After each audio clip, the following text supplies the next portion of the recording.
अस्सलाम वालेकुम। प्रोग्राम रोज़नामचा के साथ मैं हूं आपका मेज़बान वसीम साबिर और मैं आज मौजूद हूं हरबंसपुरा के इलाका में, उस घर के बाहर जहां क़यामत बर्पा हो गई।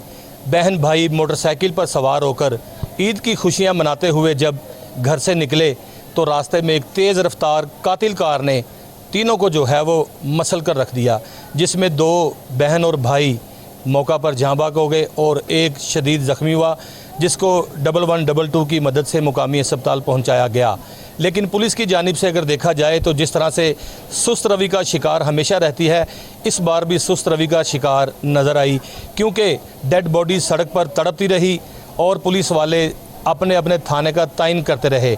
गाज़ियाबाद कहती रही कि हरबंसपुरा, हरबंसपुरा कहती रही कि गाज़ियाबाद। अगर इलाके का तायन बाद में किया जाता तो शायद बहन भाई की ज़िंदगी बच जाती। लाशें जो है वो वहाँ सड़क के ऊपर पड़ी थी, तड़प तड़प को जो है वो उन्होंने अपनी जान दी। और आतिका की बात करें जिसकी उम्र जो है वो 32 साल थी, जवा साला लड़की थी, 3 बच्चों की माँ थी। जबकि अवैस अकबर जिसकी उम्र 30 साल थी, लड़की का भाई था, ये भी मोटरसाइकिल पर सवार था। इसके भी बच्चे थे जो कि बहन और भाई जो है वो मोटरसाइकिल पर सवार होकर जो कि लाल पुल की जानिब जा रहे थे कुछ ईद की खुशियाँ मनाने के लिए। जो कि ज़ख्मी है कादर, उसकी उम्र है तकरीबन 22 साल और यहाँ हरबंसपुरा के इलाका में ये लोग रहाइश पजीर हैं। और मैं उस घर के बाहर मौजूद हूँ जहाँ पर क़यामत बर्पा है और वाक़ये की खबर मिलते ही इलाका में खौफो हिरास फैला। ताहाल पुलिस ने अभी तक जो है वो किसी भी मुलज़म को गिरफ़्तार नहीं किया। और बात की जाए सेफ सिटी के अरबों रुपये के लागत के कैमरों की, तो जिस तरह से 15 से ज़ायद कैमरे जो है वो इस टोटे के अंदर जो है वो लगाए गए हैं, जिसमें 14 कैमरे जो है वो ख़राब हैं, जो कि सेफ सिटी और पंजाब पुलिस पर सवालिया निशान कहलाए जाते हैं। अगर यहाँ पर खुदा न खास्ता इससे बड़ा कोई सानिया हो जाता तो किस तरह से सेफ सिटी के कैमरे जो है वो काम करते।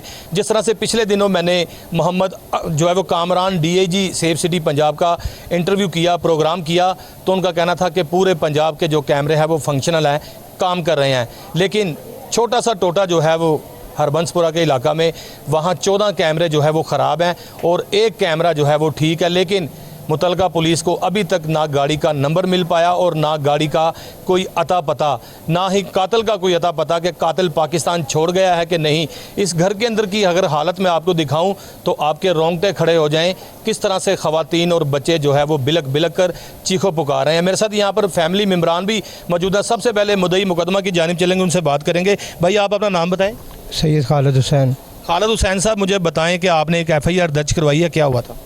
ये बच्चे सुबह निकले हैं घर से वो कुछ चीज़ें लेने के लिए और रास्ते में वो गाड़ी वाले ने हिट किया और बच्ची की जो मौके पे डेथ हो गई।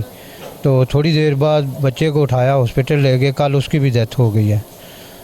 बस उसके बाद पुलिस ने FIR दर्ज कराई, बड़ी दौड़ भज करके सारे FIR में ताख़ीर क्यों की गई और वकूए के ऊपर पुलिस आपस में क्यों थाने का तायन करती रही, इसकी बड़ी वजूहत क्या?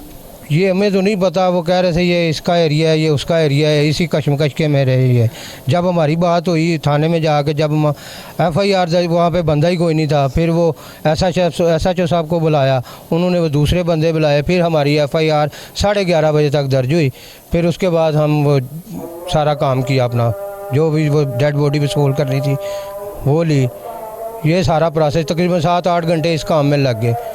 नाजरीन, IG पंजाब राव सरदार अली ख़ान ने बड़ा वाज़ेह कहा था कि कोई भी इलाके का तायन नहीं करेगा, फौरी तौर पर जो है वो ज़ख्मी को अस्पताल पहुंचाएगा और उसके बाद फ़ैसला किया जाएगा किसका इलाका बनता है ताकि ज़ख्मियों को बर वक्त अस्पताल पहुँचाया जाए।